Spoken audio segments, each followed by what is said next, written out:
Hola, hola. ¿Cómo están mis hermanos? Espero que estén muy bien.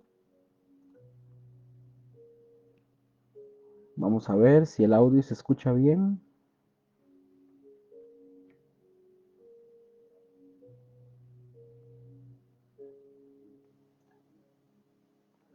Buenas noches mis hermanos, ¿cómo están?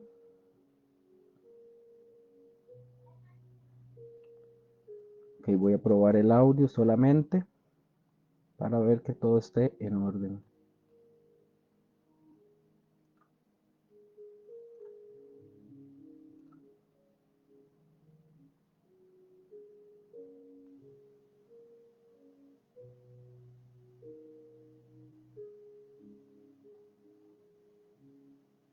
Tú eres digno de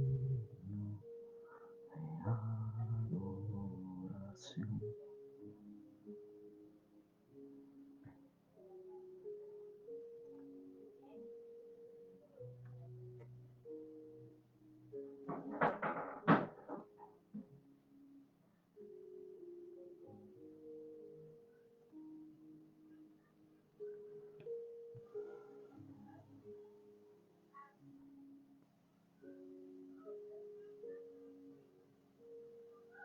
Vamos a ver.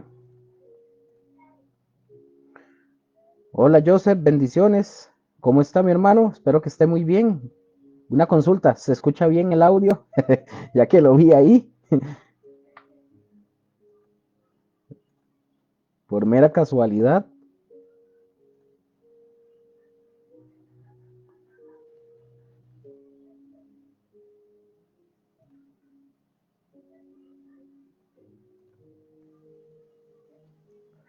Ok, aquí vamos a ver.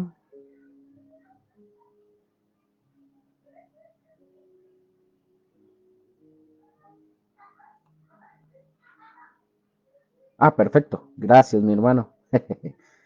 Vamos a dar inicio. Bueno, buenas noches, Mónica. Ahí la veo también. Un saludo, un abrazo a todos y a cada uno de ustedes, a los que se conectan, a los que lo ven en vivo y también un abrazo y muchas bendiciones para aquellos que lo ven posteriormente y también para los que lo ven y no nos damos cuenta que están ahí. Un, un fuerte abrazo, se pega un poquito, espero que se despegue ahorita por acá. Eh, Vamos a ver. Ok. Me interesa más que se escuche, ¿verdad? Que se escuche. Si se pega, pues de ahí nada que hacer. Vamos a ver, para quitar aquí algo, a ver si me ayuda un poco más con el... Ok, creo que ahí, creo, creo que ahí no se pega tanto, supongo. Bueno, mis hermanos, ¿cómo han estado? ¿Cómo ha estado toda esta semana? Este, ¿Cómo les ha ido en todo? Con la familia, con el trabajo, con todo, ¿verdad? Yo espero que les haya ido muy bien. En medio de todas las dificultades que nosotros podamos estar enfrentando, tenemos que entender que Dios en todo, bueno, Dios es soberano y en su soberanía también está esa misericordia de Él, que Él puede hacer lo que Él quiera, cuando Él quiera, como Él quiera y con el que Él quiera, como sea, y Él no tiene que dar cuentas a nadie, pero sabemos que dentro de todo eso, Él aún así nos guarda dentro de su propia soberanía y no hay nada que a Él se le escape que no tenga propósito. Vamos a orar para dar inicio, este, eh, y ahí igual, ustedes pueden escribir, pueden saludarse ahí en el chat. Aquellos que vengan también nuevos, ahí salúdenlos a los que vengan, si yo no me doy cuenta.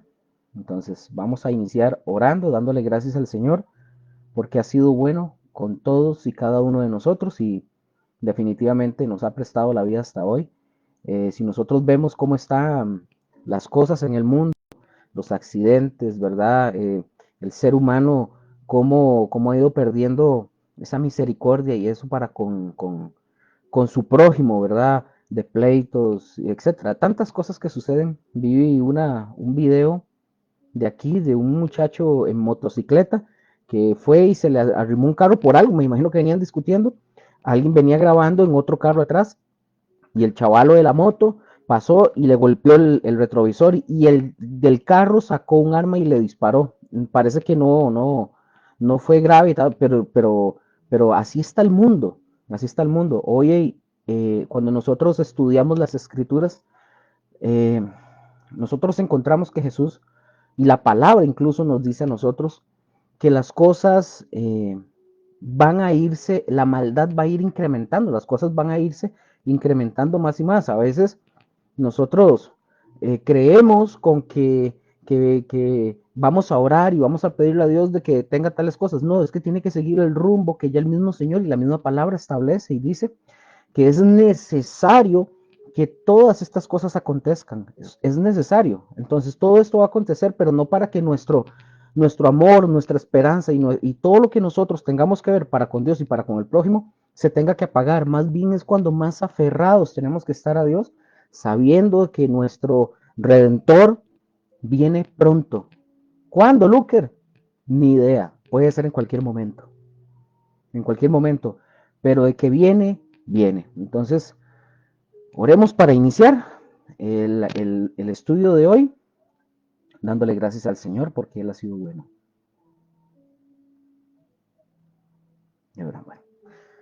Bueno, Padre, gracias te damos porque tú has sido bueno. Tu misericordia, Señor, nos ha alcanzado. Padre bendito, hoy venimos no solamente para, para dar un estudio, sino porque venimos para exaltarte a ti, Señor, para glorificarte, para honrarte a ti, porque eres tú el único digno de recibir toda la gloria y toda la honra, todo el honor, la majestad, Señor. Hoy te honramos, te exaltamos y te glorificamos. Gracias, Señor Jesús. Gracias por la obra que tú hiciste en la cruz del Calvario. Gracias. Gracias, Padre, por enviar a tu Hijo Jesucristo.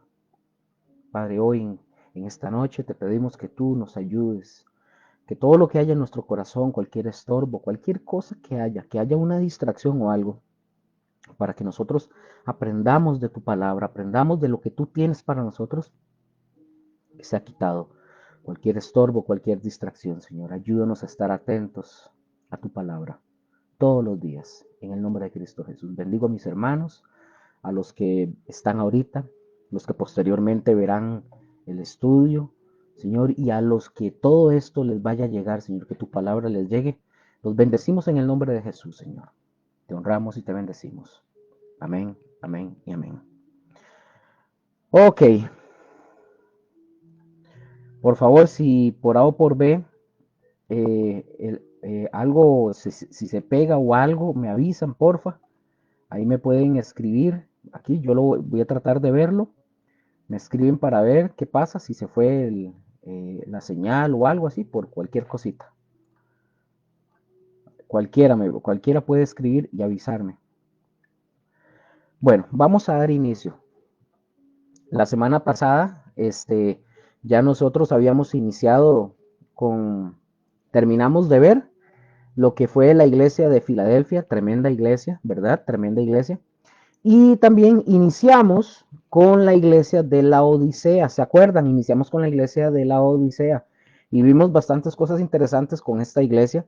Dicho sea de paso, ¿verdad? Lo vamos a ver ahora al final, pero esta iglesia representa demasiado, ¿verdad?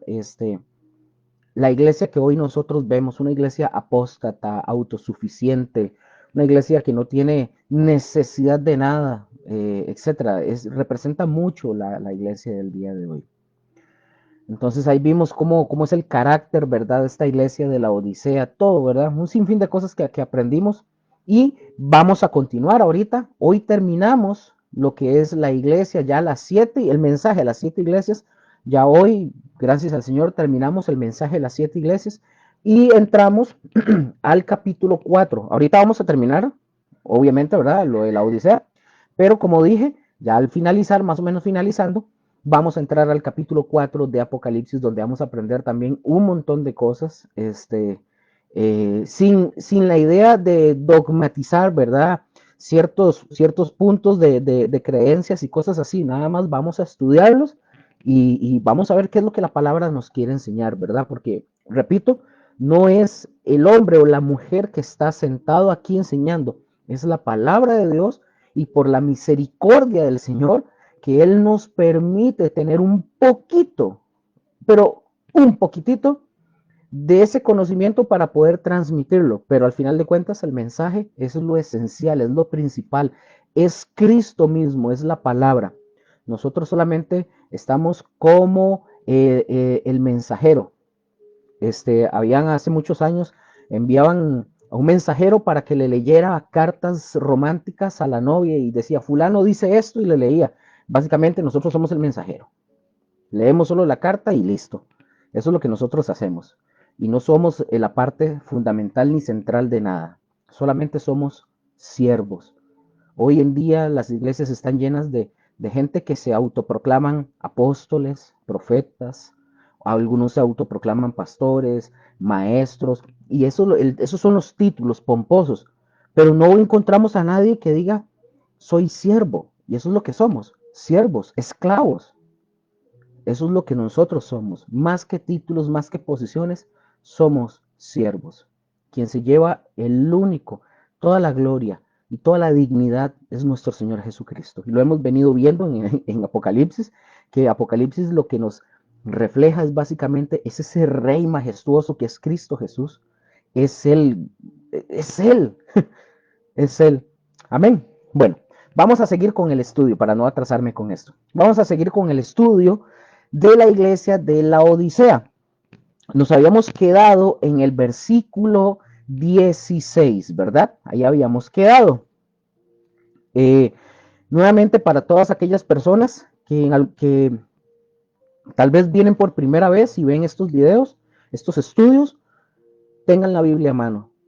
Usted no está en la obligación, no tiene el deber de creer todo lo que nosotros digamos. Usted sí está en el deber y en la obligación de escudriñar la palabra y de que todo lo que nosotros aquí hablemos sea a la luz de la escritura, sea en el contexto de la escritura como debe de ser, sin torcerla ni a derecha ni a izquierda, sino que lo que estamos hablando está en la palabra, en su contexto tal cual como es.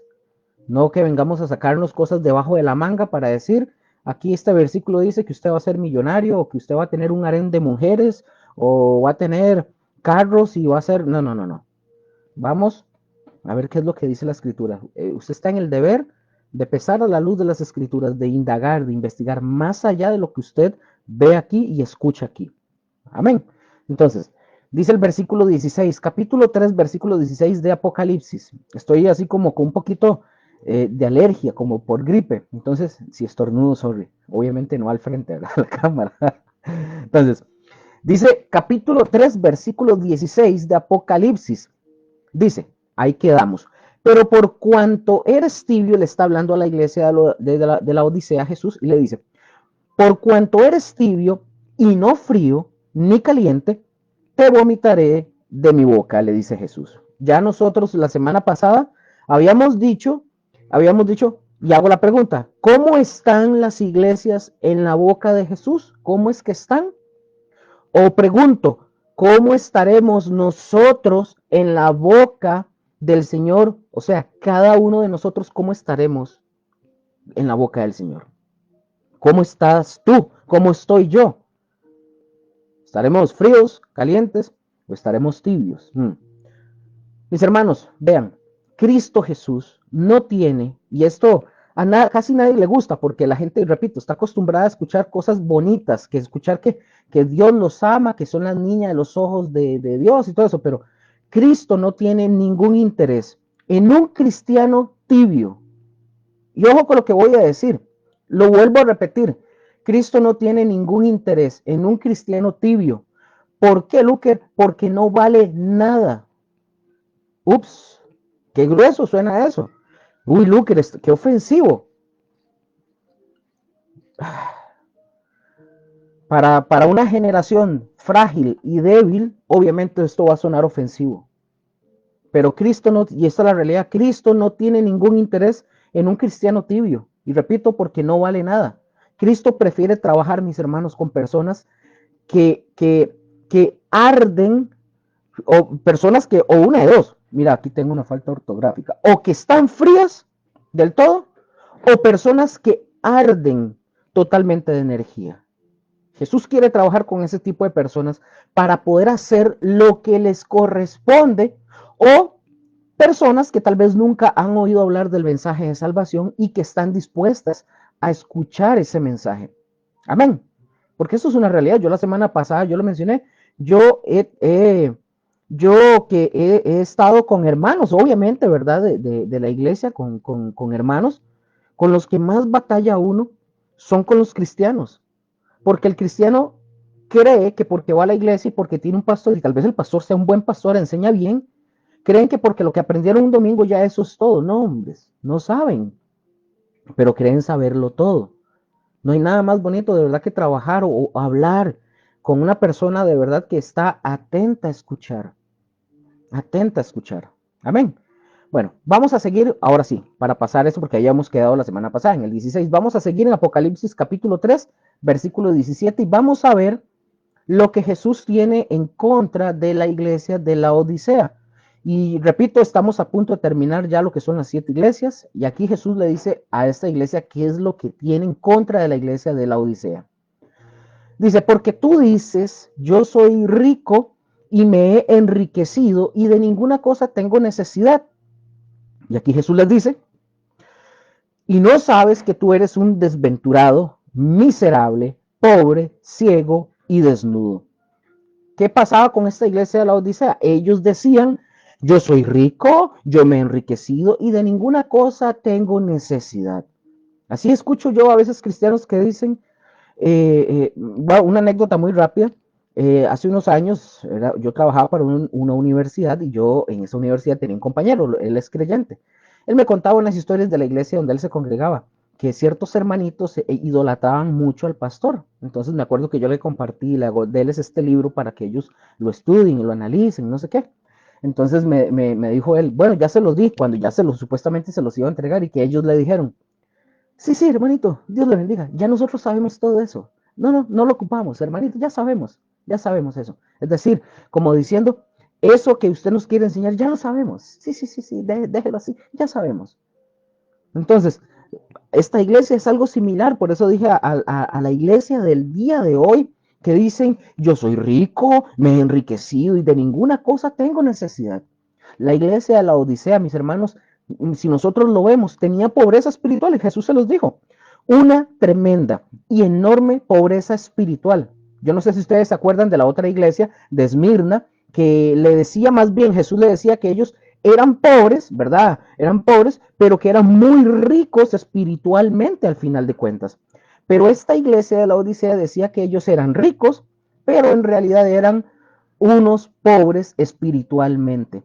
Ellos veían, por ejemplo, los de la Odisea, ellos veían su condición y ellos decían, pues, mírame, yo soy rico. Volvían a ver de nuevo y decían, estamos enriquecidos. Volvían otra vez a observarse a sí mismos, otra vez la tercera ocasión, y ellos decían, no, hombre, es que de ninguna cosa tengo necesidad, no me hace falta nada.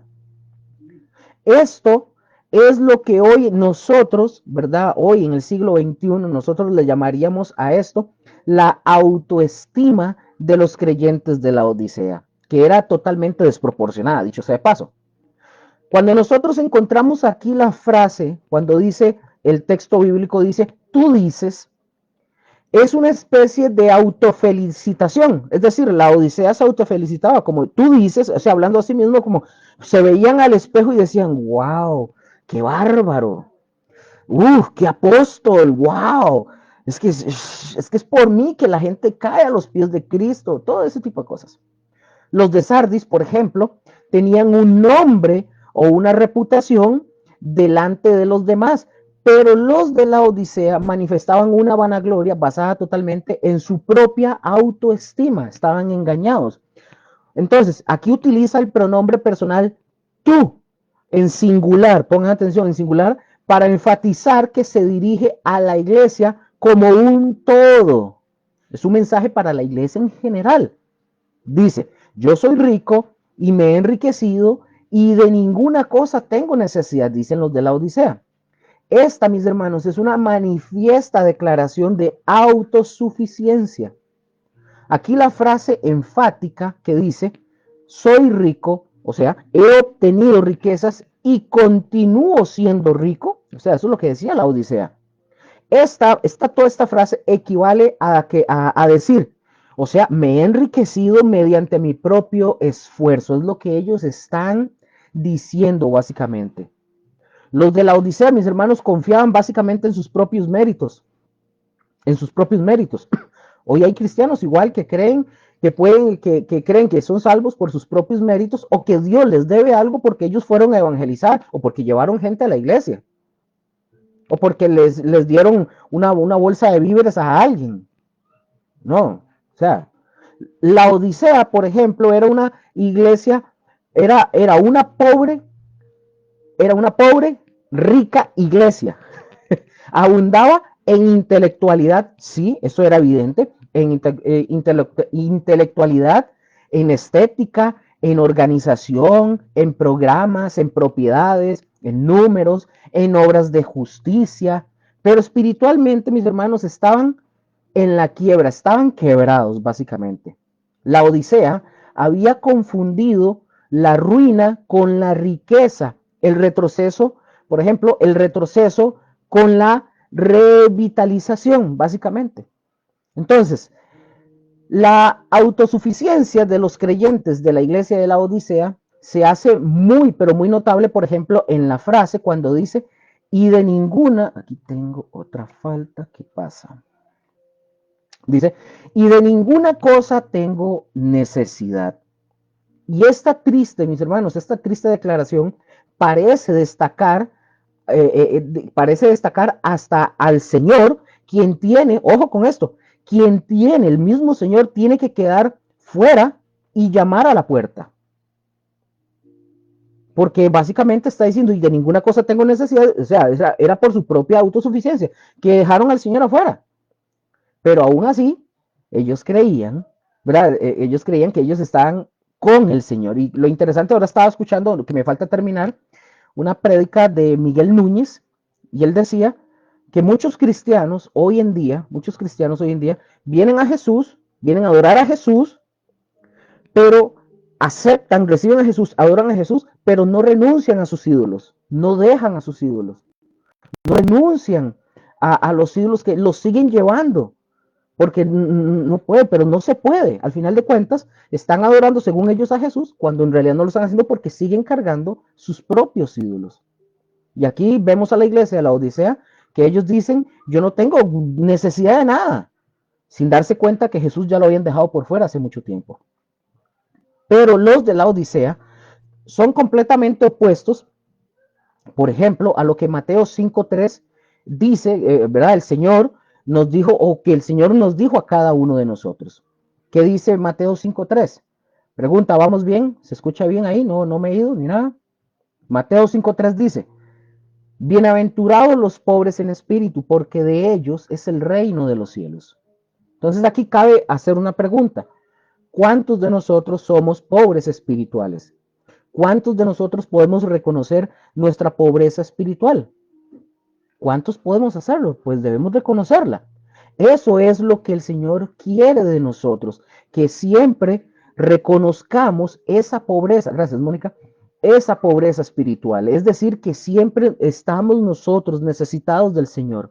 A veces creemos, y esto yo creo que nos ha pasado a todos, creemos que llegamos un día, recibimos al Señor a una edad y ya estamos listos y listo. No todos los días. Un día se estaba hablando con Josué, un día esos que vinieron a la casa, a José y a Mónica, y le decía yo a José, es que el cristiano no puede pensar de que porque nació tal día, se arrepintió ese día, ya, basta. No, nosotros tenemos que vivir una vida de arrepentimiento todos los días, porque todos los días fallamos. No ustedes, todos nosotros fallamos, nos equivocamos y pecamos con cualquier cosa. Entonces, como dije, eso es lo que el Señor quiere, que siempre ustedes y yo reconozcamos pobreza espiritual, es decir, que siempre estemos necesitados del Señor. Los de la iglesia de la Odisea, ellos ponían su confianza en la prosperidad material, en los lujos externos, ¿verdad? En la salud física, etcétera. Ellos sentían que no tenían necesidad de absolutamente nada y era justo lo que ellos sentían, supuestamente.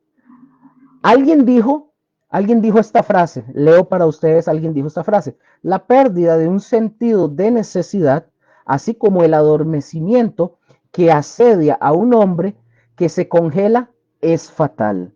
Es decir, la pérdida de decirle al Señor, te necesito, es como el adormecimiento que asedia a un hombre que se congela, y eso es fatal. Entonces, la causa de Cristo, mis hermanos, ha sido más dañada por gente que son básicamente calientabancas en las iglesias los domingos por la mañana o a la hora que vayan, que pretenden amar a Cristo, al cual incluso ellos mismos llaman Señor de sus vidas, pero que no obedecen sus mandamientos, sino que del todo hacen lo que los publicanos y los pecadores hacen: viven en vidas en tibieza o en completa tibieza, básicamente.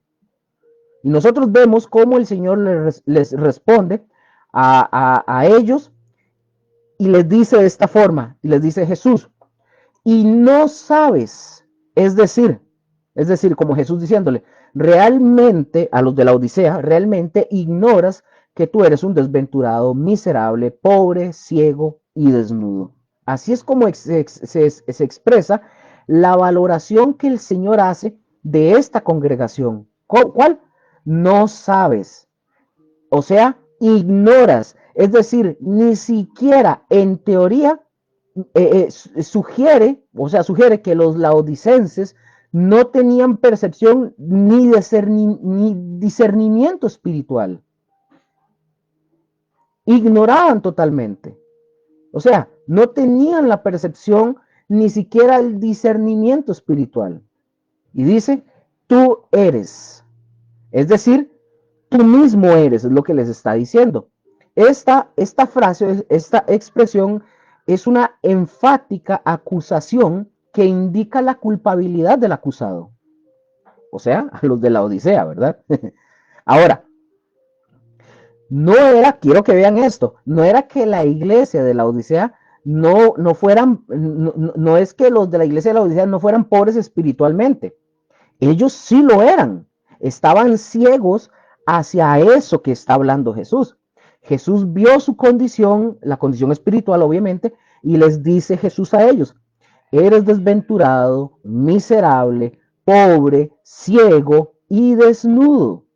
Y prestemos mucha atención. La ciudad de la Odisea, recordemos, era famosa en su riqueza, pero los cristianos que vivían en esa ciudad estaban espiritualmente desventurados, miserables, pobres, ciegos y desnudos. Nada que ver con la canción de Shakira, ¿verdad? Entonces, veamos qué tremendo esto, porque la Odisea, mis hermanos, esta ciudad, esta iglesia, era famosa y se reconocía que era famosa en dos cosas. En dos cosas.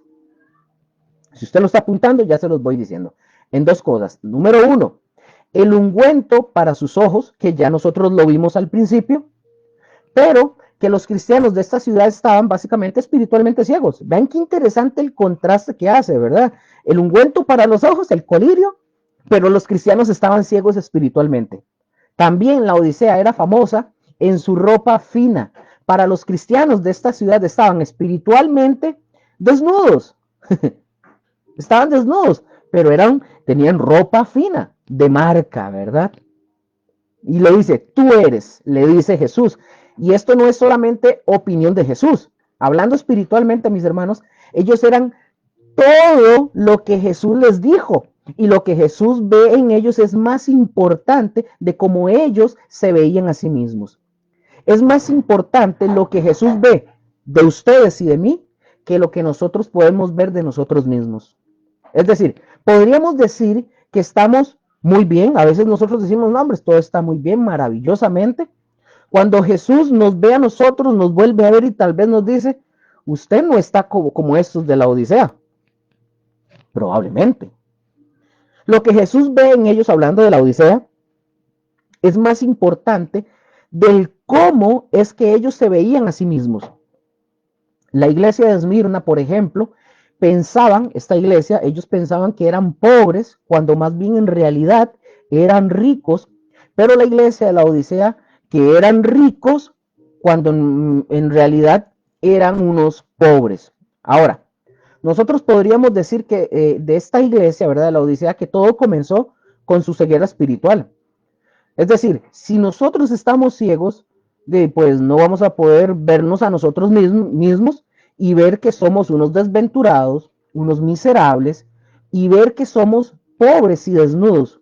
Y si estamos ciegos, evidentemente no vamos a poder ver nada de eso, no lo vamos a poder ver. Entonces, la oscuridad, mis hermanos, es peor que una pérdida de la vista física. Es decir, hablando espiritualmente, ¿verdad? Es peor que la pérdida de la vista física.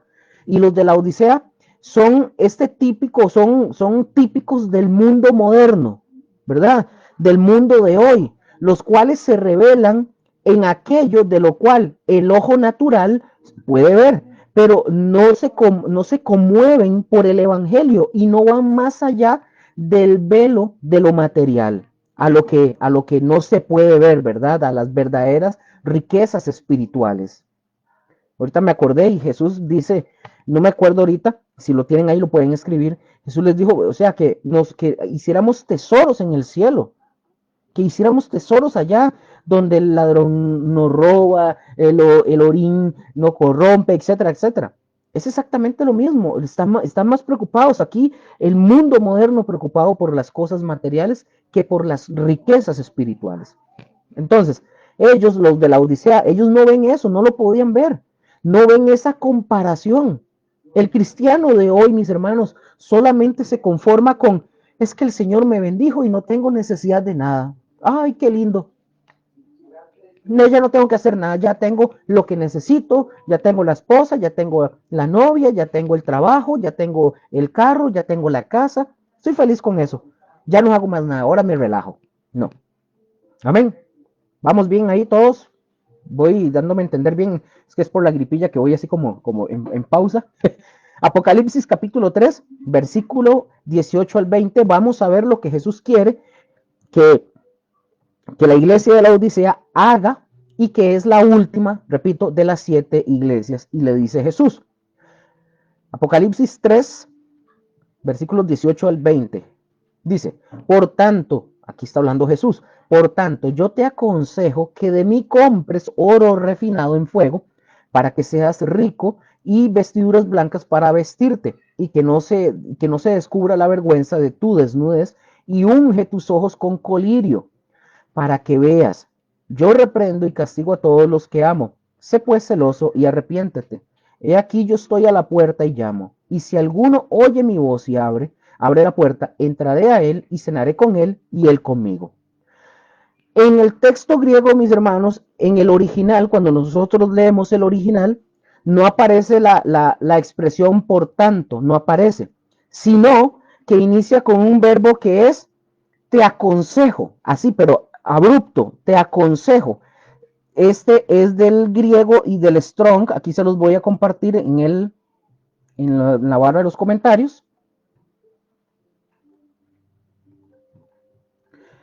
Es esa palabra ahí, sí, ya la vieron, creo. Ahí está. Que es zumbouleuo del Strong 4823. Y esta palabra, ¿verdad? Está en presente indicativo. ¿Qué quiero decir con esto? Que el Señor les está diciendo a esta iglesia de la Odisea que ellos deben de tomar y realizar una acción al momento que Él, Jesús, les está dando dicho consejo. Es decir, que dice que te aconsejo que de mí compres. Ahí les está diciendo, eso es algo que le está diciendo el Señor, que deben de realizar una acción al momento que Él se los está diciendo. El Señor, ojo con esto, el Señor no les está dando un mandamiento, sino que Él lo que está haciendo es dándoles una oferta de gracia que ellos tenían que tomar. O sea, con una perspectiva de las cosas cosas tan terriblemente distorsionadas que la iglesia de la Odisea necesitaba que se le corrigiera, que tenían que corregir. Amén. ¿Vamos bien? Entonces, bueno, vamos a aprender de esto que estábamos leyendo en esos versículos 18 al 20. Dice, yo te aconsejo, bueno, ahí acuérdense que no aparece, en el original no aparece por tanto. Es decir, yo te aconsejo que de mí compres. Es lo primero que Jesús le dice a esta iglesia de la Odisea. Ojo con esto, el cambio en los de la iglesia de la Odisea debía de empezar o debe de empezar en entender y de reconocer su pobreza espiritual. Su pobreza espiritual. Eso es lo primero que ellos debían reconocer, su pobreza espiritual. Cuando Jesús, mis hermanos, le está diciendo a la Odisea que de mí compres, él se está refiriendo que el primer paso que una iglesia, y ojo, aquí pongámonos nosotros, que una iglesia como esta, como la Odisea, debe de dar, y es reconocer su necesidad del Señor. En primera instancia, es reconocer la necesidad del Señor. Pregunto de nuevo, ¿cuántos de ustedes reconocen su necesidad delante del Señor? No me contesten, ¿verdad? No me contesten, solo mediten usted en su corazón, porque yo sé que si yo pongo esto y estuviéramos aquí como en un foro, ¿verdad? Todos viéndonos, yo hago esta pregunta, yo sé que todos van a decir amén. ¿Cuántos reconocen su necesidad del Señor? Todos van a decir amén, pero lo voy a decir y lo digo con todo respeto, pero en la vida diaria no es así. Estoy hablando en general para todos nosotros. Mientras nosotros creamos que nosotros podemos satisfacer las necesidades de riqueza, de vestido, de vista, de por nuestros propios medios, nunca vamos a poder recibir de parte de Jesús lo que Él nos quiere dar a nosotros. Entonces nosotros debemos de buscar todas estas cosas de parte de Jesús en lugar de confiar en nosotros mismos. Amén. Sigue diciendo el texto, que de mí compres.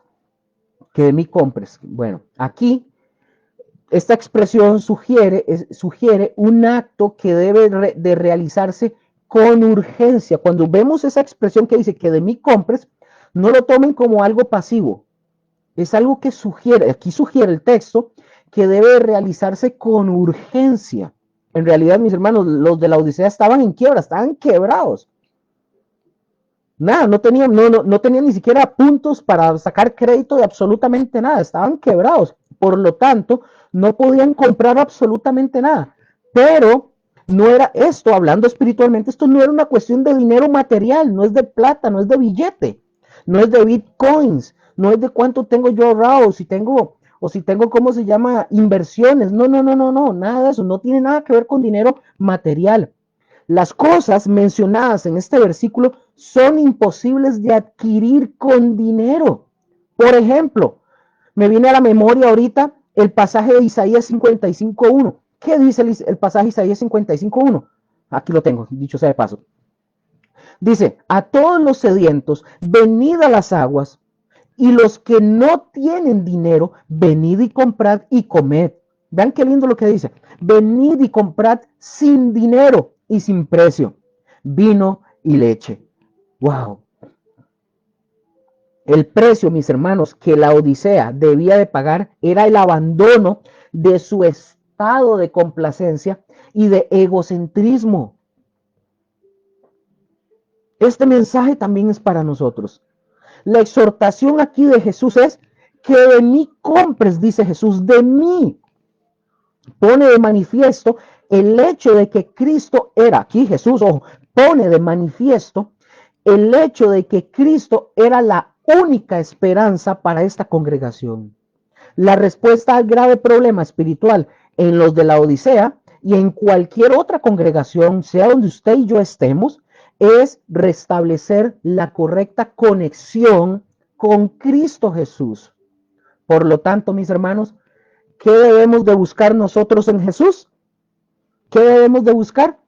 Nuestra riqueza, vestido, ungüento para nuestros ojos, oro refinado, como dice Jesús, de mí compres oro refinado en fuego. Es decir, que ahora hablando de la Odisea, que si ellos recibían de Jesús su riqueza, su oro hermosamente refinado en fuego, entonces los de la Odisea realmente ellos iban a ser ricos. Ricos. Y cuando habla el pasaje de oro refinado en fuego, que dice de mí compres oro refinado en fuego, una de las cosas es que en la Biblia se usa mucho el oro refinado, que a través de la purificación, por ejemplo, y el trato para los que son hijos de Dios, que son cristianos. Cuando habla del oro refinado es cuando es el trato, ¿verdad?, con nosotros como hijos de Dios, porque hay que pasar por fuego, ¿verdad? Entonces aquí nosotros vemos que la Biblia menciona bastante, ¿verdad?, el tema del oro refinado, que es a través de la purificación y del trato para los que son o somos hijos de Dios, que somos cristianos. Amén. Eso mismo que puso Joseph, el abandono de su estado, confort, ¿correcto? Totalmente correcto.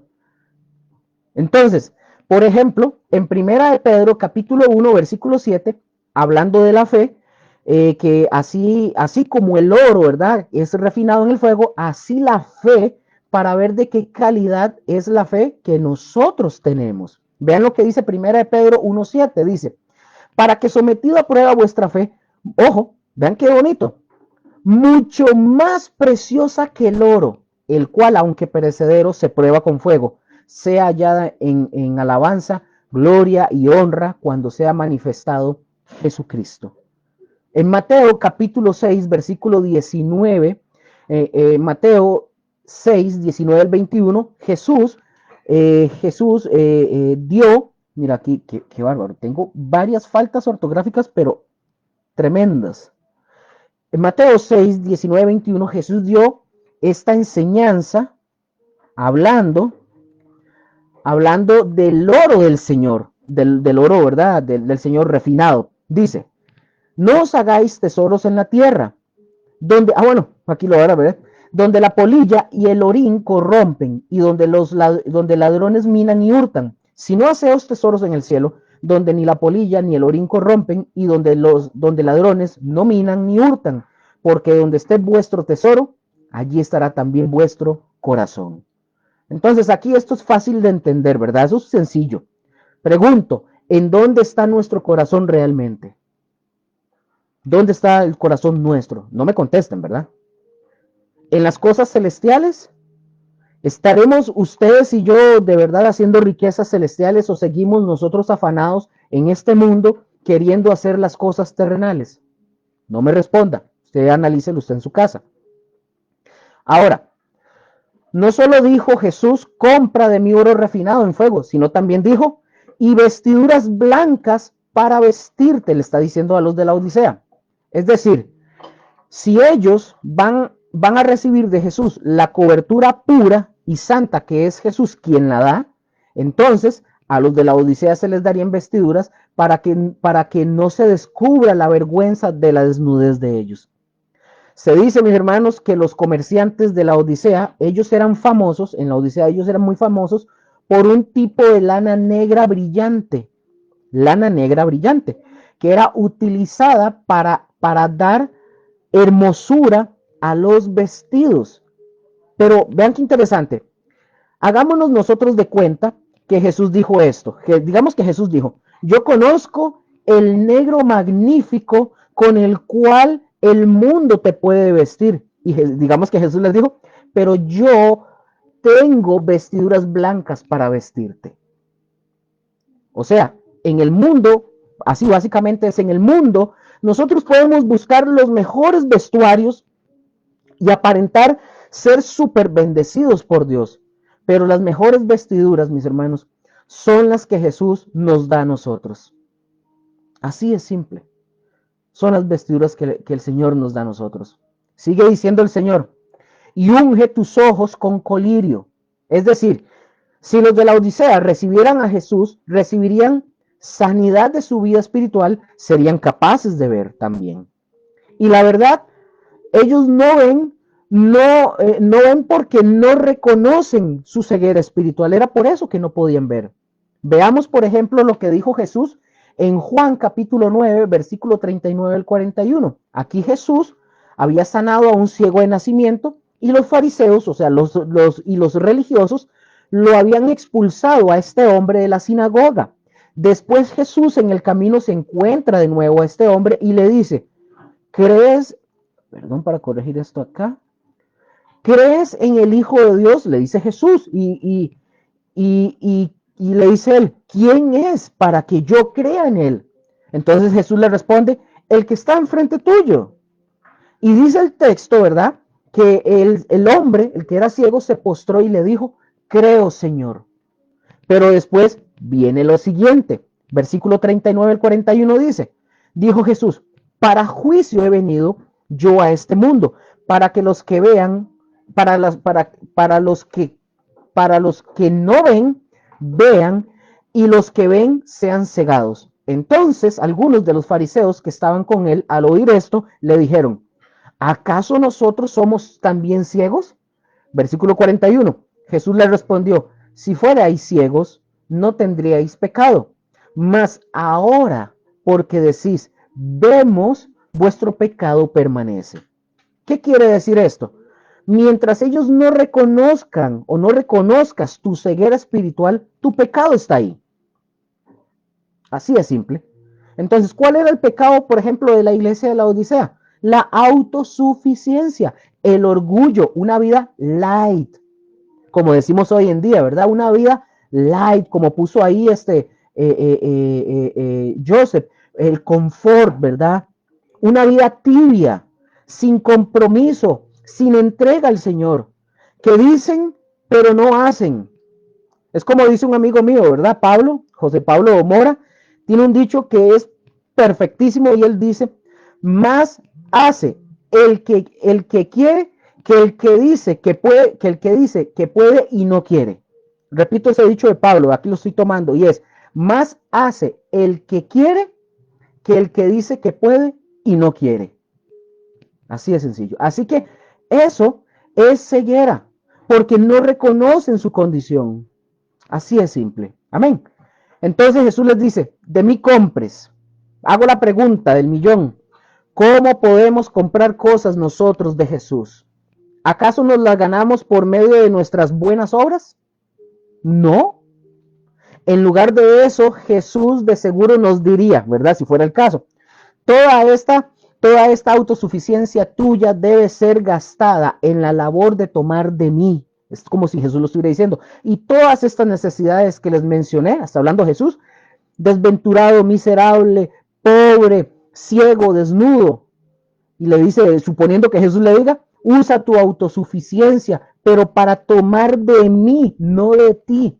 Gasta todas tus fuerzas, tu dedicación, tu servicio en tomar de mí lo que solo yo te ofrezco, que es riqueza espiritual. Es lo que Jesús está diciendo y también para nosotros aplica. Segunda de Corintios capítulo 8 versículo 9 dice, Segunda de Corintios 8, 9. Y vean qué bonito como nos habla el Señor, ¿verdad? A través de la escritura. Segunda Corintios 8, 9 dice, porque ya conocéis la gracia de nuestro Señor Jesucristo. O sea, la gracia, el regalo inmerecido que nos ha dado. Sigue diciendo, porque ya conocéis la gracia de nuestro Señor Jesucristo, que por amor a vosotros se hizo pobre, oigan, siendo rico, para que vosotros con su pobreza fueseis enriquecidos. La iglesia de la Odisea, mis hermanos, necesitaba adquirir tres cosas del Señor, obviamente, ¿verdad? No por sus propias fuerzas. Tres cosas, se las voy a ir enumerando. Tres cosas ocupaba. Número uno, oro refinado en fuego. O sea, este oro refinado en fuego, fresco, sacado del crisol, sin oportunidad para haberse contaminado y sufrir deterioro. Quizás, mis hermanos, hay una referencia también a la fe, ¿verdad? Y podríamos ver como un ejemplo el pasaje de Santiago, capítulo 2, versículo 5, que dice, hermanos míos amados, oíd, ¿no ha elegido Dios a los pobres de este mundo para que sean ricos en fe y herederos del reino que ha prometido a los que le aman? O en primera de Pedro, capítulo 1, versículo 7 que dice, o que ya lo leímos ahorita, para que sometida a prueba vuestra fe, mucho más preciosa que el oro, el cual aunque perecedero, se prueba con fuego, sea hallada en alabanza, gloria y honra cuando sea manifestado Jesucristo. Entonces, mis hermanos, la raíz de la pobreza de la Odisea descansaba en su confianza propia, en su autosuficiencia. Solo la fe en Cristo podía enriquecer la vida de esta congregación de la Odisea. Entonces observemos la cláusula del propósito, para que seas rico, Porque la verdadera riqueza, mis hermanos, es la que se acumula en el cielo. Así de simple. No la que, si usted tiene plata en el banco, gloria a Dios, no hay problema. Pero si usted mañana el Señor lo llama, ahí va a quedar. Así de sencillo. Carros, terrenos, todo, ahí va a quedar. Otro lo va a disfrutar si es que lo disfruta, si no le queda al Estado. Punto número 2. Punto número 2. Y vestiduras blancas para vestirte y que no se descubra la vergüenza de tu desnudez. El significado, mis hermanos, el significado más probable de las vestiduras blancas parece ser la justicia de Cristo dada al creyente. Resulta, obviamente, en santidad práctica. El verbo, ojo con esto, el verbo vestirte nos expresa una acción puntual que significa cubrirse alrededor. Y el propósito es que no se descubra la vergüenza de tu desnudez, apuntando obviamente a la segunda venida de Cristo. Entonces las vestiduras blancas, mis hermanos, contrastan con los abrigos hechos, ojo, contrastan con los abrigos hechos de lana negra de manufactura común en la Odisea. Amén. Punto número 3. Y unge tus ojos con colirio para que veas. Es el tercer punto. El colirio, mis hermanos, era un producto medicinal vendido en la escuela de medicina de la Odisea, ya lo habíamos visto. Lo que el Señor ofrece a la iglesia de la Odisea, sin embargo, era el discernimiento espiritual a través de la unción del Espíritu Santo. Así de sencillo. Para poder enjuiciar debidamente su condición tal como Cristo lo ve. Así de sencillo. Amén. Entonces, estos son las tres cosas que la iglesia de la Odisea tenía que adquirir de Jesús. Amén. Ahora, hay personas, y eso hay que entenderlo, hay personas que toman esos textos y hablan literalmente y llegan a decir, por eso el Señor nos llamó a la prosperidad y a tener riqueza, y yo no acepto un no como respuesta, y yo no acepto zapatos rotos, yo no acepto ropa o trajes rotos, a mí me da una corbata nueva, me da unos zapatos que tengan la marca y ojalá que hayan costado 100,000 colones. No, el texto no está hablando de eso, el texto está hablando de riqueza espiritual, gente que sabe amar a Dios como Dios nos ha amado, gente que sabe perdonar como Dios nos ha perdonado, gente que sabe tener paciencia como Dios ha tenido paciencia con nosotros, gente que sabe tener bondad como Dios ha sido bondadoso con nosotros, gente que sabe tener dominio propio en su propia vida como Dios a través de su Hijo Jesucristo nos enseñó el dominio propio. Esa es la riqueza espiritual. Por eso le dice al final el Señor en el verso 19, yo reprendo y castigo a todos los que yo amo, dice el Señor Jesús. Entonces, ¿qué es lo que hace el Señor? Dice que reprende y castiga a todos los que Él ama. Y vean qué reprensión tan aguda le dio el Señor a la Odisea. Tremenda. Y por esta reprensión tan dura, yo pregunto, aquí viene una pregunta interesante. ¿Ha perdido Jesús su amor hacia esta iglesia errante? Ojo, otra vez, ¿ha perdido Jesús su amor hacia esta iglesia errante? La respuesta, no, para nada. El gran amor de Jesús está expresado en su regaño y en su disciplina. Ojo con esto, la palabra por amor, donde dice a todos los que amo, no está hablando, pongan atención, no está hablando de un amor ágape, está hablando de un amor fileo. Aquí se los voy a compartir. Fileo del Strong 5368. Porque el corazón de Jesús aquí está hablando a esta iglesia y dice, aun cuando yo lo reprendo y castigo, es como Jesús diciéndoles, aún yo sigo siendo su amigo. Es lo que el Señor está diciendo, aún yo sigo siendo su amigo. Y qué bonito que un papá, ¿verdad? Y que uno también como papá, podamos ser nosotros también así con nuestros hijos. Te reprendo, te castigo, pero aún aún sigo siendo tu amigo. Por ejemplo, yo a mi hija, que ahí está, Diana ya leí lo de la tablet, ¿verdad? Por ejemplo, a mi hija, yo hay veces que yo a mi hija la regaño fuerte y hasta a veces me enojo, pero es mi hija y a veces yo vengo y le digo, mi amor, vea, te regañé por esto, pero te amo. Yo te sigo amando, te amo, eres mi hija. Y no me gusta esto que hiciste, como lo dijiste, lo que hiciste. Entonces, a veces sí, reprendemos, castigamos, pero seguimos, como el Señor diciendo, aún sigo siendo tu amigo, aún sigo amándote. Fileo, mis hermanos, fileo es un amor de afecto personal que es enteramente acorde con la severidad de la disciplina asociada con el amor de Dios. Es más humano y más emocional que agapao y tiene menos profundidad. Esta expresión, ¿verdad?, de fileo, probablemente es seleccionada aquí en ese texto para mostrar que a pesar de la pobre actitud de la iglesia hacia Jesús, todavía el Señor Jesús tiene un sentimiento de afecto hacia la iglesia de la Odisea. Y la sorprendente selección, ojo, de este término emocional viene como una tierna e inesperada manifestación de amor hacia quienes lo merecen menos entre las 7 iglesias. Vean qué interesante, vean, aquí está. Ah, Dios, mis hermanos, aplica una acción, pongan atención, Dios aplica una acción de disciplina cuando sus hijos la necesitan.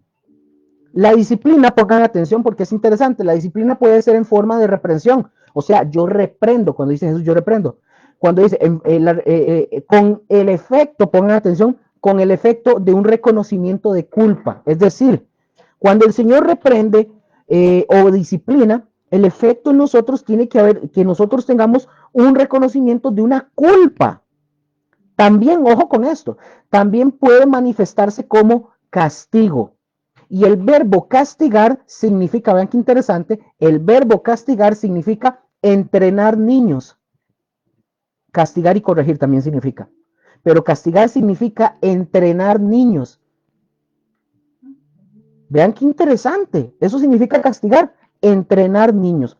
Entonces, mis hermanos, para una iglesia que se ha hundido tan bajo como la iglesia de la Odisea, el Señor resucitado, pregunto, ¿aún es capaz de derramar su amor por esta gente, por esta iglesia?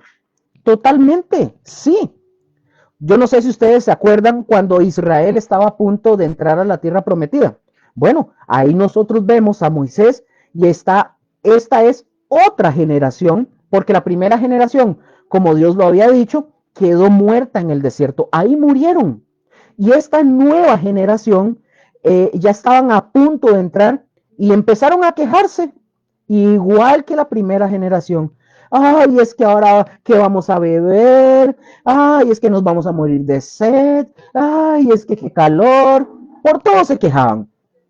¿Y Moisés qué hace? Moisés se cabrea, Moisés se enoja. Se enoja. ¿Y qué hace Moisés? Va con Dios y le dice Dios a Moisés, háblale a la roca. La roca es un símbolo de Cristo. Para cuando ustedes lo lean o lo estudien, ustedes van a entenderlo. Para Moisés, ¿verdad? Dios le dice, háblale a la roca. Pero Moisés, en lugar de hablarle a la roca, por su enojo, por su ira, ¿qué hizo con la roca? La golpea 2 veces. ¿Y ustedes saben qué significa esto que hizo Moisés?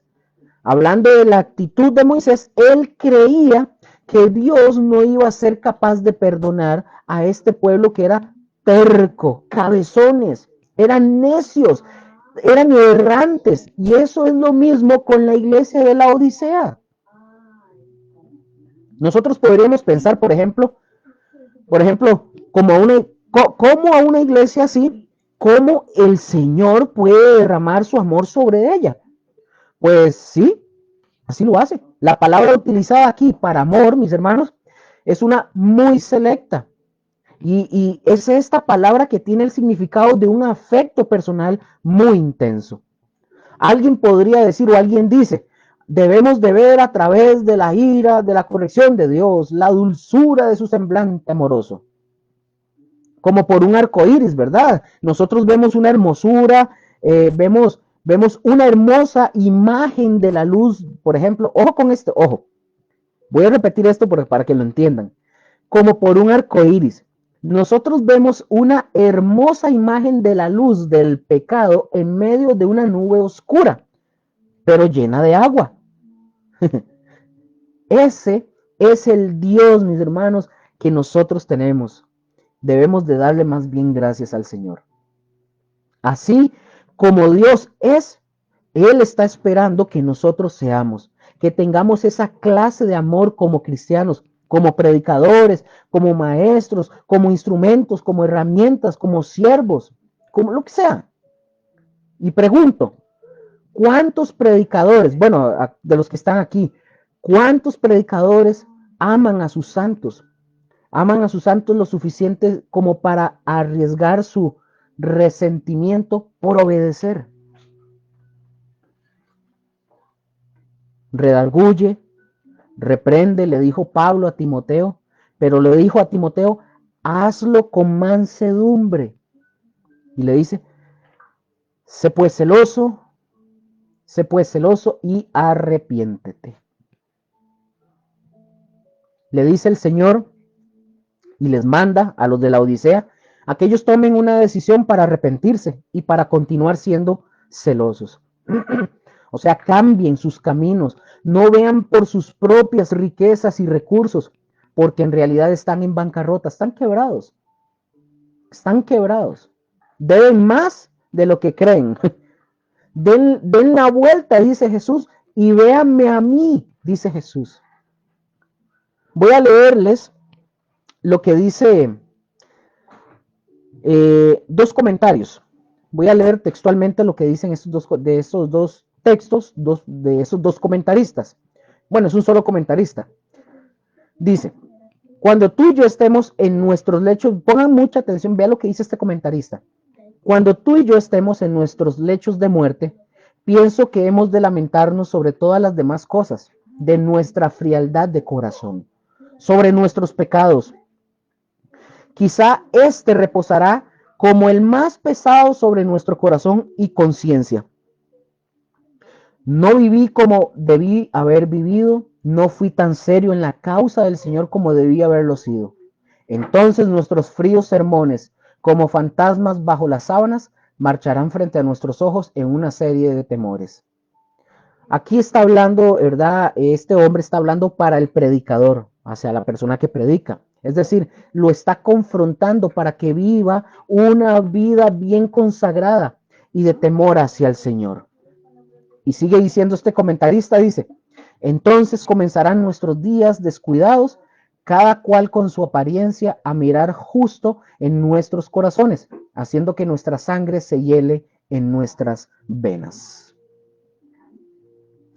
Mis hermanos, de verdad, definitivamente nosotros necesitamos hacer que nuestra vida siga a Jesús. Hay que hacerlo, que siga a Jesús. Y no solamente que sea un hobby, porque no puede ser un hobby o una actividad ocasional. ¿Cuántos cristianos no han pasado, no sé, por la iglesia, que toman esto como un hobby, algo ocasional, no se comprometen, un día están fogosos y quieren hacer de todo, pero otro día no pueden porque van para la playa. Otro día no van porque van para una fiesta. Otro día no pueden, o sea, no pueden, porque lo toman como un hobby, lo ven como una actividad ocasional. Nosotros necesitamos hacer uso del arrepentimiento. Y acuérdense que nosotros como cristianos el arrepentimiento no es solamente al principio, el arrepentimiento es toda la vida, todos los días. Amén. Versículo 20, Apocalipsis 3, versículo 20. Sigue diciendo, he aquí yo estoy a la puerta y llamo. Ok, aquí voy a tocar un tema interesante. Este versículo, antes de meternos, este versículo ha sido mal utilizado. Este texto ha sido mal utilizado, ha sido sacado de contexto cuando se evangeliza. Y dicho sea de paso, yo creo que todos en algún momento lo hemos utilizado y lo hemos utilizado mal cuando se evangeliza. ¿Por qué? Porque lo agarramos y le decimos a los cristianos, les decimos a los que no son cristianos, vamos y evangelizamos y nos topamos a alguien que no tiene a Cristo en su corazón y les decimos que Jesús está a la puerta y que quiere cenar con ellos y que Jesús los quiere salvar.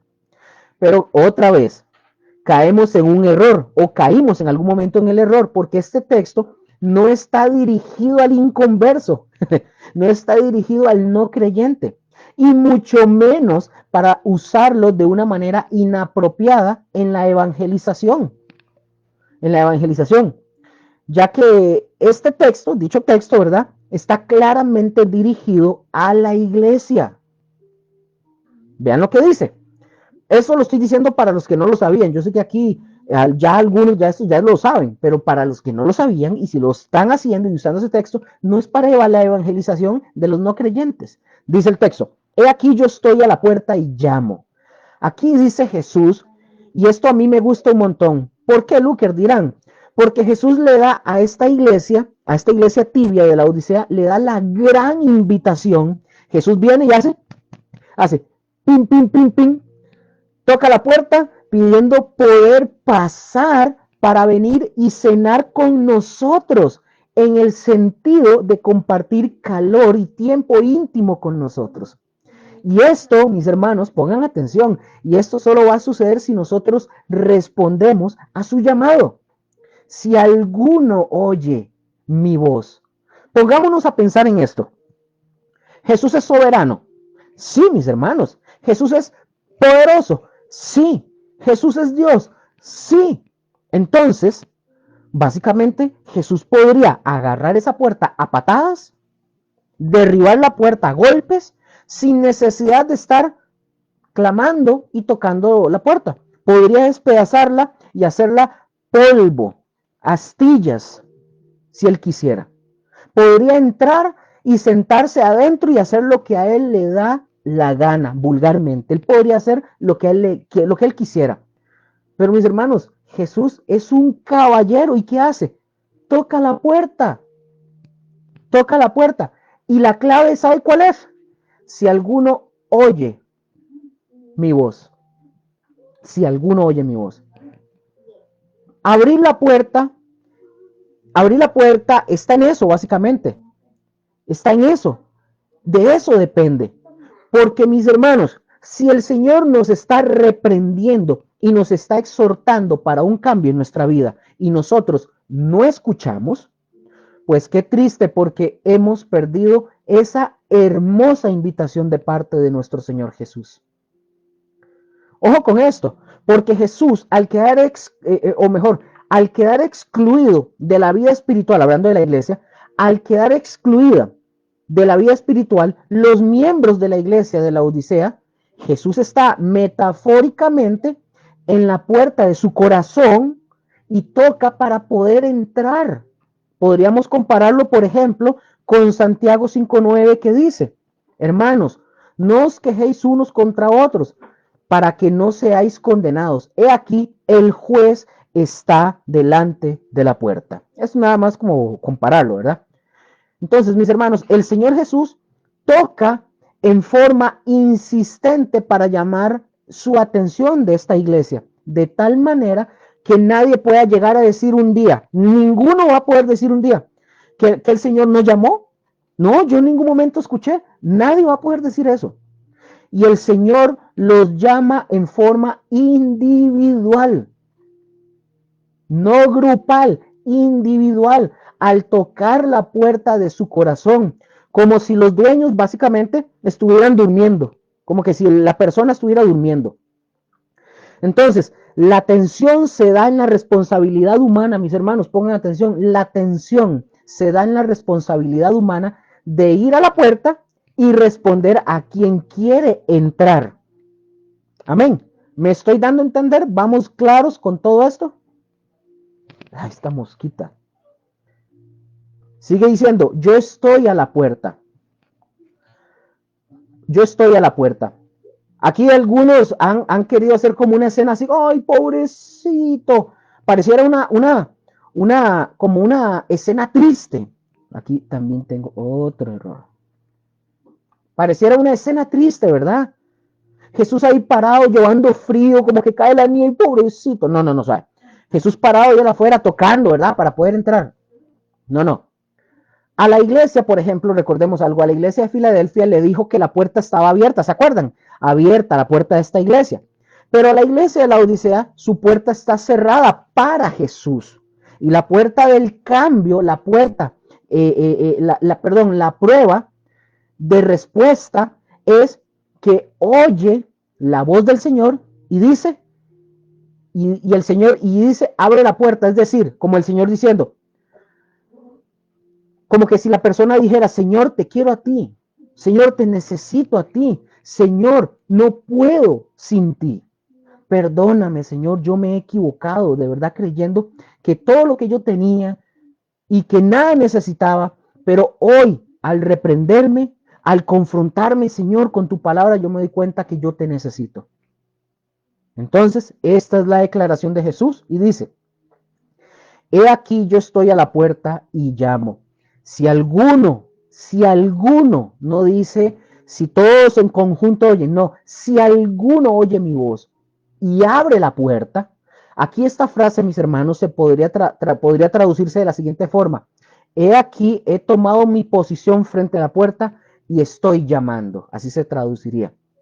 La expresión, pongan atención, la expresión he aquí es una llamada de atención para contemplar algo poco común o maravilloso. Es decir, un rey permanece en espera de un mendigo. ¿Cuándo han visto ustedes un rey que esté tocando la puerta para poder él entrar? Un rey permanece a la espera en la puerta para que un mendigo le abra. Cristo hace dos cosas. La primera, llama. Cuando dice llama, está en tiempo presente, con el deseo de una comunión continua. Y número dos, habla si alguno oye mi voz. O sea, su voz evidentemente expresa su deseo de entrar en una iglesia que se ha jactado y se cree autosuficiente y que ha decidido que no necesita a Cristo, básicamente. Algunos, mis hermanos, entienden que la figura de Cristo junto a la puerta apunta a la cercanía de su segunda venida. Algunos piensan eso. De manera que a la luz de ese conocimiento escatológico, Jesús llama con insistencia para tener comunión con aquel que oye su voz y abre la puerta antes que sea demasiado tarde. ¿Vamos bien? ¿Me estoy dando a entender? Los veo muy en silencio. Esta declaración de Jesús, mis hermanos, expresa un misterio muy profundo.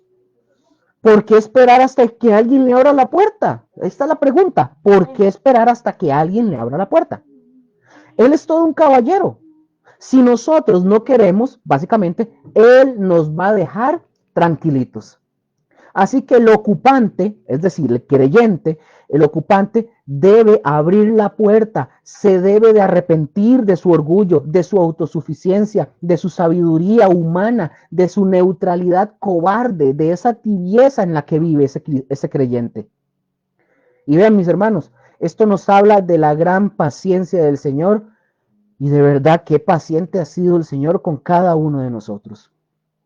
Yo a veces estoy con mi esposa y yo le digo, yo no logro entender, ¿verdad, Rose? Que cómo ha sido de verdad el Señor tan paciente con uno, conmigo, hablando de mí, porque, repito, cuando uno está estudiando la palabra, entonces la palabra no es para ustedes, para mí primeramente. Usted está escuchando esto, es para usted, pero es primeramente para mí. Qué paciente ha sido el Señor con cada uno de nosotros, conmigo. Así que la clave para abrir la puerta es primero oír su voz. Y si usted y yo prestamos atención a lo que Jesús nos está diciendo, seremos rescatados de nuestra tibieza y entraremos en una relación celosa con el Señor. Y vean la promesa del Señor dice, Rosner, alcanza el agua, por favor. Está en el refri. Entraré a Él y cenaré con Él y Él conmigo. Aquí vamos a aprender algo muy bonito. Gracias.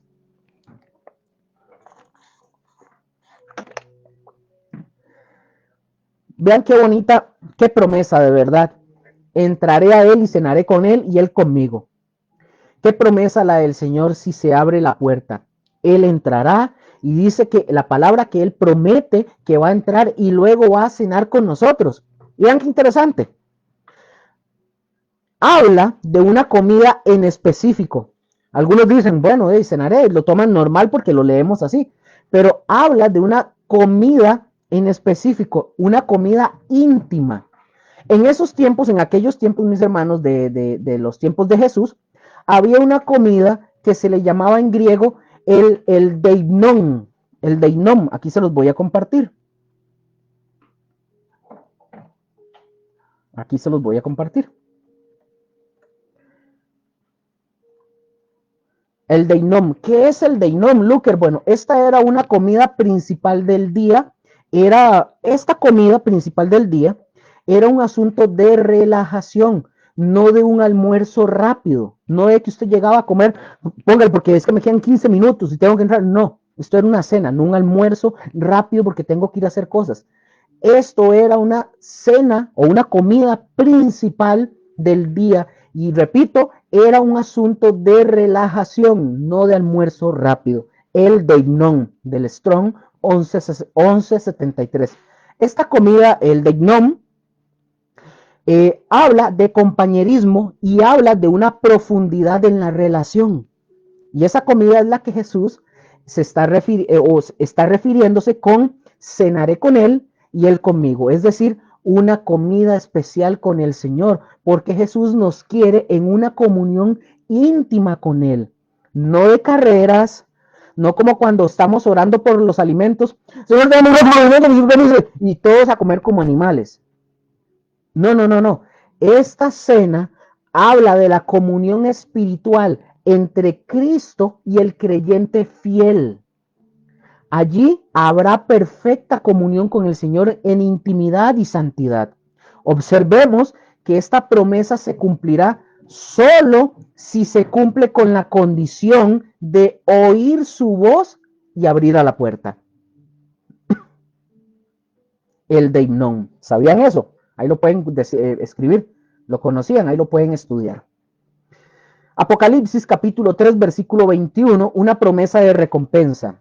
3:21 dice, al que venciere le daré que se siente conmigo en mi trono, así como yo he vencido y me he sentado con mi Padre en su trono. Esta, mis hermanos, es la promesa de Jesús para el vencedor, para aquel o aquella que venza su tibieza, para aquel que vence y se arrepienta y deje esa forma de vida y se vuelva al Señor. Él dice, al que venciere le daré que se siente conmigo en mi trono. Aquellos, mis hermanos, aquellos que venzan en la batalla en contra de la tibieza, la indiferencia, la falta de compromiso, la confianza propia, esta es la recompensa especial que van a disfrutar de un lugar con Jesús entronizado. No solo eleva al creyente no solamente eleva al creyente de la pobreza a la riqueza, sino que le otorga el rango de la realeza. Jesús nos está diciendo que ahí nos vamos a sentar juntamente con Él. Jesús ha conquistado y se ha sentado, dice la Escritura, con el Padre, en el trono del Padre, y aquel que conquista por medio de Cristo Jesús, que dice la Escritura, se sentará con Cristo sobre su trono. Pero el trono de Cristo y el trono del Padre es el mismo. Y en ese mismo trono que aquellos que son fieles hasta la muerte se sentarán finalmente. Y esto, mis hermanos, es algo completamente asombroso, de verdad. Este estado, porque se habla de un estado de exaltación en el cual seremos llevados si vencemos, si vencemos. Amén. ¿Vamos bien? ¿Están ahí? ¿Están conectados? Así, entonces sigue diciendo la palabra. Así como yo he vencido y me he sentado con mi Padre en su trono. El verbo, mis hermanos, aquí el verbo he vencido, esta expresión, he vencido, enfoca la victoria de Cristo tanto en la cruz como en su resurrección. En su muerte y su resurrección, Cristo, recordemos, venció al pecado, venció a la muerte y venció al diablo. Su victoria, la victoria de Jesús, fue rotunda y definitiva. Cuando dice me he sentado, también se puede traducir como he tomado mi asiento. Es decir, su obra fue perfectamente acabada y por lo tanto ascendió Jesús al cielo, a la presencia del Padre para ser exaltado al lugar de honor y sentarse con el Padre en su trono. Y por último, mis hermanos, una exhortación general para los que oyen o para los que oigan. Dice esta frase: el que tiene oídos, oiga. Esto quiere identificar a los mismos, ¿verdad?, con la iglesia de la Odisea, y también identificarnos a nosotros mismos para decir que necesitamos oír las palabras del Espíritu Santo y lo que la iglesia, lo que le dice el Espíritu Santo a la iglesia. Abandonar, mis hermanos, esta clase de vida con la cual se confrontó a la iglesia de la Odisea. Eso era para abandonar esta clase de vida, como se le confrontó a la iglesia de la Odisea. En fin, mis hermanos, vamos a poner aquí ahorita, voy a poner aquí a las 7 iglesias en una perspectiva histórica. Y ya que estamos terminando de verlas, antes de empezar el capítulo 4, déjenme por favor hablarles de esta perspectiva histórica de estas 7 iglesias. Muchas personas, ¿verdad? Muchos eruditos han intentado darle sentido a los capítulos 2 y capítulo 3 de Apocalipsis de las cartas de las 7 iglesias de Asia, al tomarlas como una unidad. Y es muy significante que Jesús, mis hermanos, Jesús escogió estas 7 congregaciones en particular para hablarles el mensaje que ya nosotros vimos. Ahora, había más iglesias en la región. Por ejemplo, estaba la iglesia de Colosas, por mencionar una, ¿verdad? Adicionalmente a todo eso que les estoy diciendo, adicionalmente, algunos, ¿verdad? Algunas personas han señalado que el orden de las cartas, como evidencia de su significado, es una explicación amplia de la historia de la iglesia. O sea, en el periodo que comprende entre la ascensión de Cristo hasta su regreso. Ahora, también se dice y que es muy interesante notar esto, que el apóstol Pablo también se dirigió a 7 iglesias en sus cartas. ¿Cuáles son estas 7 iglesias en las cartas de Pablo? A los romanos, a la iglesia de Roma, Corinto, Galacia, Éfeso, Colosas, Filipos y Tesalónica. Vean qué interesante. Pablo se dirige a 7 iglesias y Jesús se dirige a 7 iglesias. Otras personas también notan, ojo con esto, notan interés que Jesús da 7 parábolas del reino. Los primeros comentaristas del libro del Apocalipsis enfatizan cómo el número 7 habla de plenitud y de cumplimiento. Así que tanto Jesús como Pablo básicamente escribieron a 7 iglesias, como una indicación de que en ellas se estaba hablando de toda la iglesia en general, de todos los tiempos, desde que se levantó hasta que Cristo venga por ella. 7, mis hermanos, significa y habla de una iglesia en perfección, en plenitud, en totalidad. Las iglesias de todos los tiempos, mis hermanos, están comprendidas en estas 7 iglesias. Amén. ¿Me lograron comprender? Sí. Voy a mencionarles algo antes de entrar al capítulo 4, que todavía tengo tiempito. Voy a mencionarles algo de la iglesia en el periodo de la historia. Esto lo vimos cuando iniciamos este estudio, pero lo voy a recordar aquí porque aquí ya estoy terminando la iglesia de la Odisea. Entonces, voy a mencionarles algo de la iglesia en el periodo de la historia, para que más o menos ustedes y yo tengamos una idea, y lo habíamos, como dije, lo habíamos visto cuando iniciamos ¿cómo se llama? Este estudio. Por ejemplo, se dice, se los voy a compartir aquí, así como lo tengo. Se los voy a compartir como lo tengo, pero igual se los voy a redactar aquí.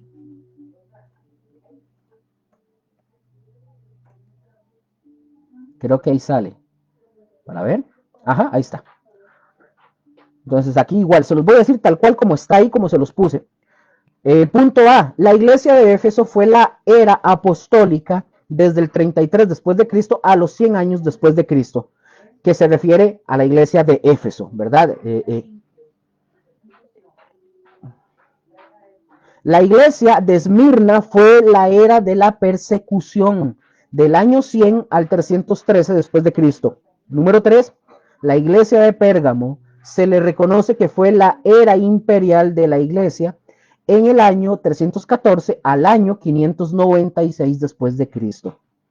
4. La iglesia de Tiatira fue la era del papado del año 596 al año 1517. Es decir, las características de esta iglesia tienen que ver con ese periodo. Dicho sea de paso, ahí se los puse en el Facebook.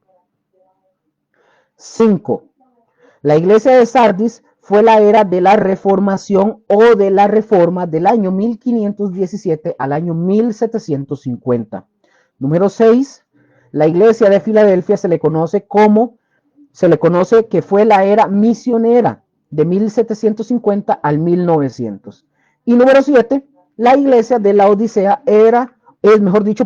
es la era de la apostasía, del 1900 hasta que Cristo regrese. Estamos en este momento. ¿Cómo lo ven ustedes, mis hermanos? ¿Qué iglesia debemos de ser ustedes y yo? Cada una de estas iglesias tenía buenas características y que el Señor de verdad nos ayude a ser la iglesia que Cristo espera de ustedes y de mí. Las 7 cartas, mis hermanos, son mensajes dirigidos a las 7 iglesias históricas que existían en Asia Menor y en las que Juan el apóstol tuvo un amplio ministerio. Y dichas iglesias además representan 7 condiciones que han existido simultáneamente en cada siglo de la historia de la iglesia. Las cartas contienen, por lo tanto, exhortaciones, advertencias, recriminaciones y reconocimientos que pueden y deben aplicarse a la iglesia al día de hoy. Amén. Bueno, mis hermanos, aquí queda esta historia, este periodo de la historia de la iglesia. Y ahora vamos a entrar al capítulo 4. Empezamos en el capítulo 4. Ahí, y vamos a ver delante del trono de Dios, y este es lo que me queda, ya lo que me queda de tiempo, lo vamos a finalizar. Pregunto, hasta aquí de las 7 iglesias, ¿hemos aprendido algo con respecto al mensaje a las 7 iglesias? Ahí lo pueden escribir, yo lo veo ahorita. Entonces vamos a ver el capítulo 4, la visión del trono de Dios, creador del universo, y del rollo sellado con 7 sellos. Destaca aquí un cuadro de juicio. La escena que aparece en los capítulos 4 y 5 está claramente relacionada, mis hermanos, con Daniel capítulo 7, versículo 9 al 14 y versículos 22 al 27. Pero Apocalipsis capítulo 4 y el capítulo 5 la presenta desde la perspectiva, mis hermanos, de la iglesia. Pongan atención a lo que estoy diciendo. Apocalipsis 4 y 5 la presenta desde la perspectiva de la iglesia, mientras que Daniel, capítulo 7, la presenta desde la óptica de Israel. Quiero que por favor ustedes se fijen bien la transición hacia Apocalipsis 4, tomando el pasaje de Apocalipsis 1:19 que dice: escribe las cosas que has visto y las que son y las que han de ser después de estas. Esto básicamente es como un boceto del libro. Y el capítulo 4, mis hermanos, empieza la tercera sección, las cosas que acontecerán después de estas, de las que ya hemos hablado en los primeros 3 capítulos. Y cuando dice la frase después de estas, en el antiguo griego se dice que es un punto de partida para el principio de la tercera división. Es decir, Apocalipsis 1:19 está dividido en 3 partes. ¿Cuáles son? Las cosas que has visto, las que son y las que han de ser después de estas.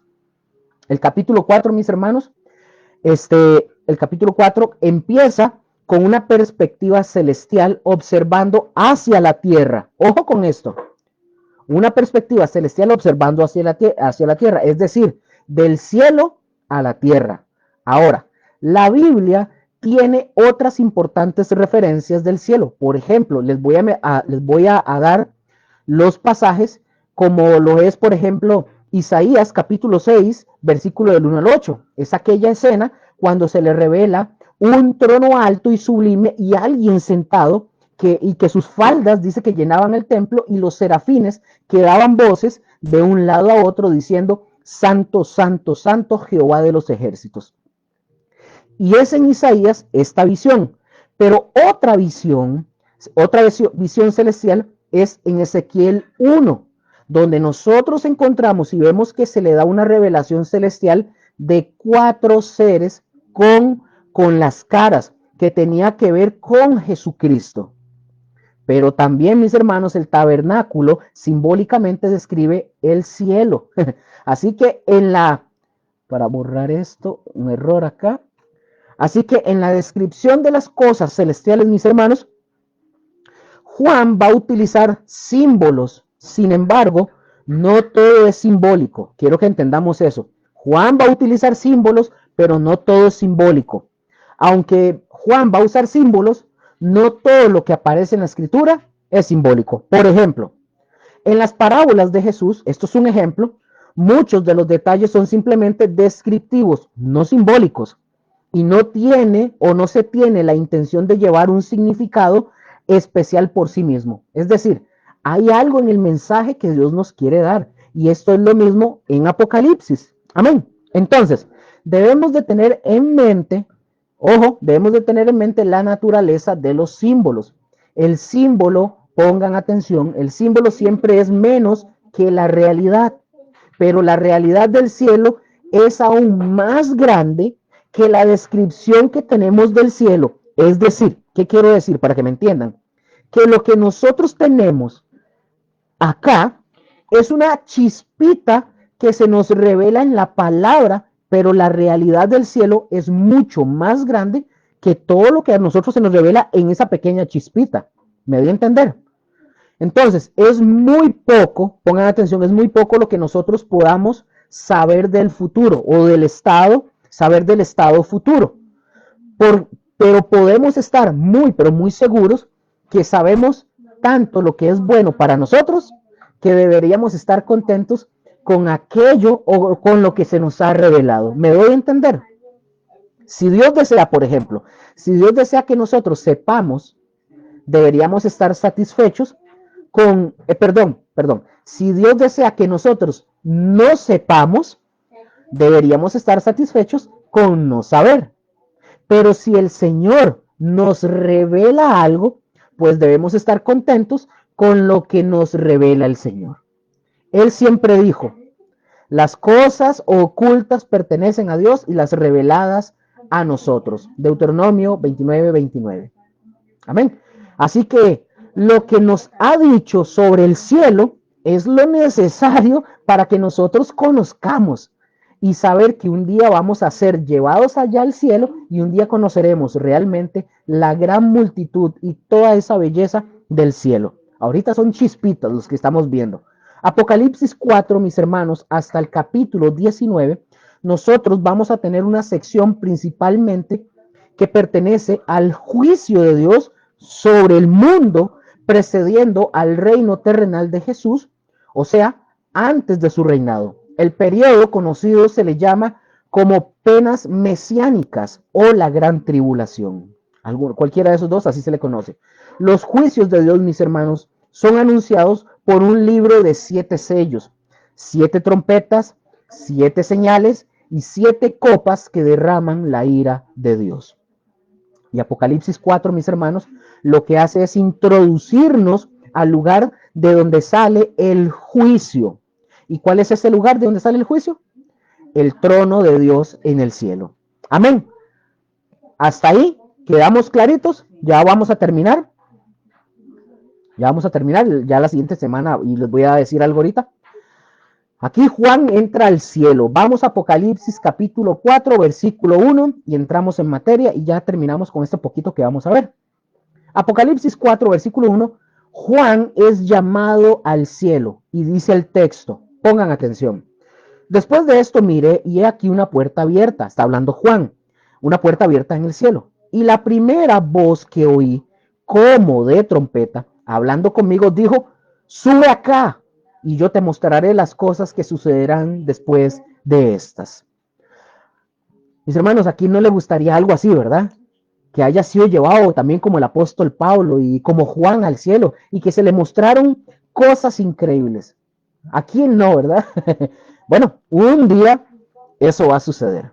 Ahora, dice el texto, después de estas, ¿a qué se está refiriendo Juan cuando dice el texto que dice, sube acá y te mostraré las cosas que sucederán después de estas. ¿A qué se está refiriendo? Se está refiriendo, y pongan mucha atención, a lo que nosotros acabamos de ver en el capítulo 2 y capítulo 3, donde se nos habló de las 7 iglesias que comprendían a toda la iglesia en general de todos los tiempos. Después, mis hermanos, después de que Jesús terminó de hablar de las 7 iglesias, ahora él le dice a Juan que suba. Básicamente, Juan experimentó la visión de Apocalipsis 4 y la llegó a experimentar de una manera tan real que dice Juan, y la primera voz que oí, o sea, la primera voz que le habló a Juan, lo mismo que en Apocalipsis capítulo 1, versículo 10, le está hablando de nuevo aquí. Y es la voz de Jesucristo. Jesús llama al apóstol Juan, lo llama al cielo por una puerta abierta que está hacia el cielo. Y observen las frases, como de trompeta, cuando dice que oí una voz, como de trompeta. Es decir, mis hermanos, la voz habló fuerte y claro, le habló a Juan fuerte y claro. Y era como la trompeta que va a reunir a la congregación de Israel, o la que va a reunir a un ejército para la batalla. A eso se refiere esa voz de trompeta. Dice el texto, sube acá y yo te mostraré las cosas que sucederán después de estas. Perdón. A Juan, mis hermanos, se le mostraron cosas que son de competencia del futuro. Necesito que ustedes entiendan esto, porque aquí vea que están hablando de las cosas que sucederán, porque más adelante, en los posteriores estudios, tenemos que entender esto, porque si no vamos a caer en la idea que muchos dicen que estos eventos ya se dieron en la historia y un sinfín de cosas, que no, porque son cosas futuras. Por eso tienen que guardarse esto. A Juan se le mostraron cosas que son de competencia del futuro, que no han sucedido, cosas que van a suceder después de estas, y no de los días, repito, no de los días de Juan. Ahora, fíjense muy bien, y aquí ya voy terminando. A algunos les gusta, para corregir esto, a algunos les gusta interpretar lo que Juan vio arriba como algo cumplido, algo que ya se había cumplido, que tomó lugar antes de los días de Juan. Algunas personas, y estoy hablando de eruditos, comentaristas, etcétera, algunos dicen que fue la invasión romana, la destrucción de Jerusalén, pero no es así, mis hermanos, no es así. Jesús le está diciendo claramente, lean su texto, ustedes su Biblia, Jesús le está diciendo claramente a Juan que Jesús, le va a mostrar a Juan las cosas que sucederán y todavía no han sucedido después de estas. O sea, de lo que le dijo en el capítulo 2 y 3. Así que lo que parece que Dios no le mostró a su profeta, la destrucción de Jerusalén, ¿verdad? Ya que había pasado, recordemos algo, ya que había pasado eso en el tiempo de Tito y Vespasiano con el emperador, ¿verdad? Romano, que eso fue alrededor del año 69 y 70, bajo el tiempo de Domiciano. Entonces, por lo tanto, no se está refiriendo a eso, porque recordemos que Juan lo recibe, porque esta invasión de la destrucción de Jerusalén sucedió entre el 69 y 70. Juan está recibiendo la revelación cerca de sus 100 años. Entonces, no calza la idea de que eso haya sucedido o que se haya dado un evento hecho, porque son cosas del futuro. Entonces, no se está refiriendo a eso. Y finalizo. A algunos también les gusta interpretar lo que Juan vio como cumplido en la historia después de los días de Juan, pero antes de nuestro día presente. ¿Me di a entender? Algunos interpretan que lo que Juan se cumplió en la historia después de los días de Juan, pero que se cumplió antes de nuestras épocas. Pero estos eventos, mis hermanos, esto que está hablando Juan del capítulo 4, estos eventos aún necesitan cumplirse en su sentido literal. solo se puede decir que ya solo se puede decir que ya se cumplieron al señalarlos de una manera simbólica. Por lo tanto, tenemos lo que Jesús le va a mostrar a Juan en los siguientes capítulos como cosas pertenecientes al futuro. Y termino. Cosas que van a suceder. Amén. Ahí los dejo picaditos para la siguiente semana. Dios primero, ¿verdad? Si nos presta la vida. Entonces, mis hermanos, aquí terminamos porque ya cumplimos el tiempo establecido. Entonces, ahí está Gigi diciendo adiós. Y vamos a orar, aprovechando que Gigi ore y anda una mosca aquí desatinada, dando gracias a Gigi, ¿te fuiste? Ah, bueno. Bueno, a todos los que estén ahí conectados y posteriormente vean la enseñanza, les bendecimos enormemente y les mandamos un fuerte abrazo. Vamos a orar. Padre, gracias por esta noche. Gracias por tu palabra. Gracias porque ya hemos avanzado bastante en el estudio del Apocalipsis.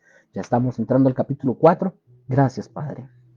En el nombre de Jesús, Señor, quiero que bendigas a mis hermanos. Señor, yo te lo pido. Señor, que bendigas a mis hermanos, los guardes, los bendiga, les des inteligencia, sabiduría.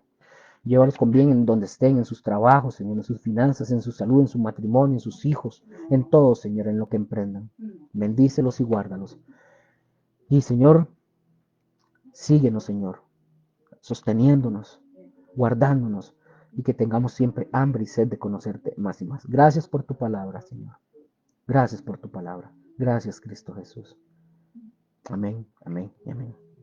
Buenas noches, mis hermanos, mis hermanas. Les bendecimos enormemente. Este domingo, Dios primero, tenemos obviamente la reunión virtual. Les esperamos y que estén muy bien. Y estamos todos en contacto. Aquí, ¿verdad? Conéctense para el domingo con la predicación con el pastor Josué. A las 10:30 iniciamos. El Señor me los guarde a todos. Bendiciones a todos y a cada uno. Les enviamos un fuerte abrazo y les amamos. Chaito.